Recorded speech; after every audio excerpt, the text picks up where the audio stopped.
Assalamualaikum warahmatullahi wabarakatuh.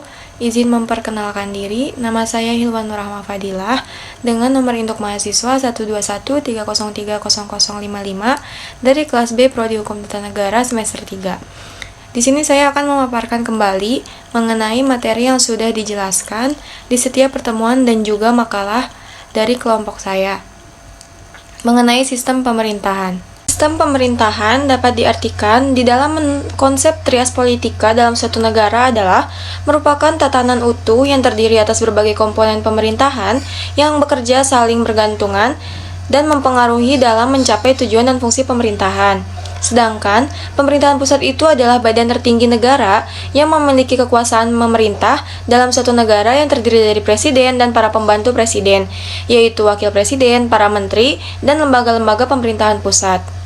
Dari pernyataan itulah melahirkan 3 rumusan masalah, yakni apa itu undang-undang, pelaksanaan otonomi daerah dalam check and balance, dan apa saja pembagian kekuasaan yang ada di Indonesia. Pertama yaitu undang-undang. Undang-undang adalah sumber hukum tertinggi yang berlaku di Republik Indonesia. UUD 1945 menjadi perwujudan dari dasar negara atau ideologi Indonesia, yaitu Pancasila, yang disebutkan secara gamblang dalam pembukaan Undang-Undang 1945. Yang kedua, pelaksanaan otonomi daerah dan fungsi check and balance otonomi daerah. Ialah merupakan hak, wewenang, dan kewajiban daerah otonom untuk mengatur dan mengurus sendiri urusan pemerintahan dan kepentingan masyarakat setempat dalam sistem negara Kesatuan Republik Indonesia. Pelaksanaan otonomi daerah mengalami perubahan dari zaman ke zaman dan dibagi pada 3 masa, yaitu pada masa pemerintahan Belanda, masa pemerintahan Jepang, dan masa pemerintahan Indonesia. Dan terakhir, pembagian kekuasaan dalam sistem politik trias politika. Terdapat sistem checks and balance. Ini dilakukan dengan membagi kekuasaan dalam suatu negara dengan dibagi 3 bagian, yakni eksekutif, legislatif, dan yudikatif. Checks and balance tersebut bertujuan supaya antar pelaksana kekuasaan negara saling mengawasi dan mengimbangi satu dengan yang lainnya.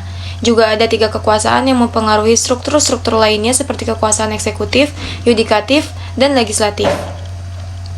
Kekuasaan eksekutif yang dipegang oleh Presiden Republik Indonesia.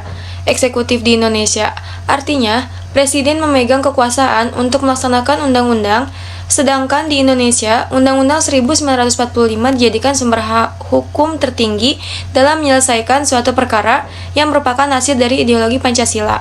Kekuasaan legislatif, yakni kekuasaan untuk merumuskan atau membuat undang-undang yang diperlukan oleh negara yang dipegang oleh DPR dan MPR. Sedangkan kekuasaan yudikatif, yakni kekuasaan untuk mengadili perkara yang dipegang oleh MA dan lembaga-lembaga di bawahnya. Sekian yang dapat saya sampaikan. Mohon maaf atas segala kekurangannya. Wassalamualaikum warahmatullahi wabarakatuh.